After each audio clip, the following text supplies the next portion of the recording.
नमस्कार, मैं हूं ललित शर्मा। आप देख रहे हैं इंडिया डेली। आज हम लेकर आए हैं वो रिपोर्ट जिसे देखकर आपके सीने में देशभक्ति उमड़ पड़ेगी।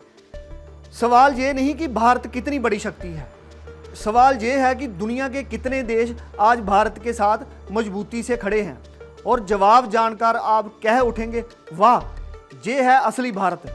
आखिर कौन है वो 10 पक्के साथी जो भारत के लिए हर मोर्चे पर ढाल बनकर खड़े रहते हैं, और कौन सा देश 10वें नंबर पर आकर सबको चौंका देता है।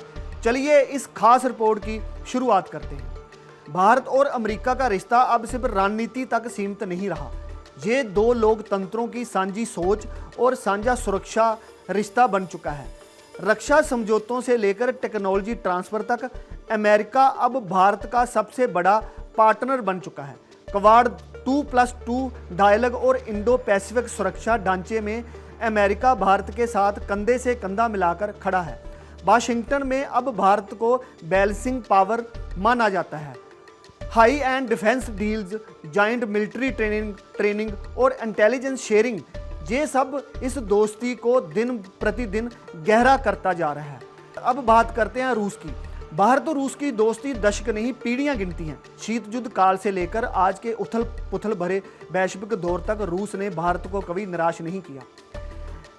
S-400 missile system, BrahMos missile project और न्यूक्लियर रिएक्टर डील, ये सब सिर्फ डील नहीं, रिश्ते की पहचान है। यूक्रेन युद्ध के दौरान जब पूरी दुनिया दो ध्रुवों में बंट गई, भारत और रूस के बीच संतुलन बना रहा। रक्षा, ऊर्जा और कूटनीतिक, रूस हर सेक्टर में भारत के लिए आज भी सबसे भरोसेमंद पार्टनर बना हुआ है। राफेल की गड़गड़ाहट सिर्फ आसमान में नहीं गूंजी, बल्कि भारत फ्रांस रिश्तों की गहराई में भी है।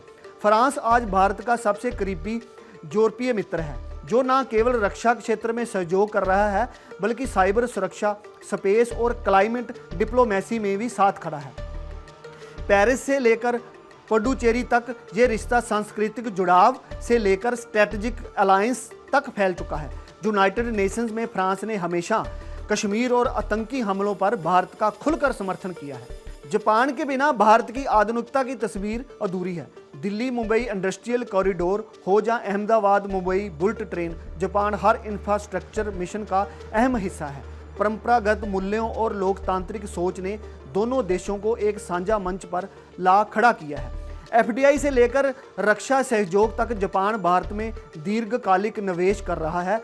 चाइना की बढ़ती उग्रता के बीच जापान भारत को एशिया का स्टेबलाइजर मानता है। भारत और ऑस्ट्रेलिया की दोस्ती अब सिर्फ क्रिकेट से कहीं आगे बढ़ चुकी है। क्वाड और रक्षा समझौतों के जरिए दोनों देश इंडो पैसिफिक क्षेत्र की स्थिरता के लिए साथ खड़े हैं। ऑस्ट्रेलिया ने भारत के साथ यूरेनियम सप्लाई शुरू कर परमाणु ऊर्जा में सहयोग बढ़ाया।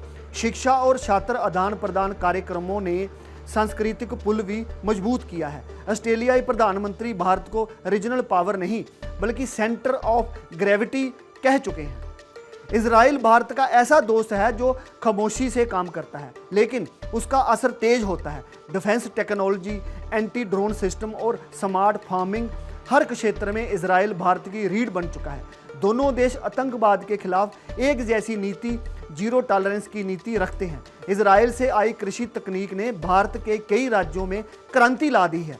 भारत ने जिस तरह इजराइल के अस्तित्व को माना, उसने इस रिश्ते को भी मजबूत कर दिया है। कभी जिसे सिर्फ पेट्रोलियम सप्लायर माना जाता है, वही आज भारत के साथ सामरिक साझेदार बन चुका है। सऊदी अरब ने $100 अरब के निवेश का भरोसा जताया है।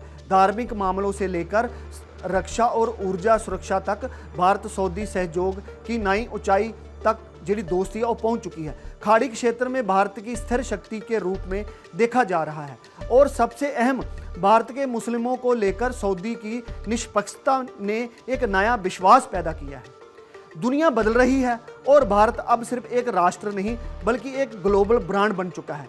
इन 10 देशों के साथ भारत की आवाज़ अब अंतर्राष्ट्रीय मंचों पर गूंजती है। और यही है भारत की नई डिप्लोमेसी, जो संबंध नहीं साझेदारियां बनाती है। मैं था ललित शर्मा और आप देख रहे थे इंडिया डेली। अगली बार फिर मिलेंगे एक और ऐसी रिपोर्ट के साथ जिसे देखकर बोले, वाह इंडिया, ये तेरी असली ताकत है।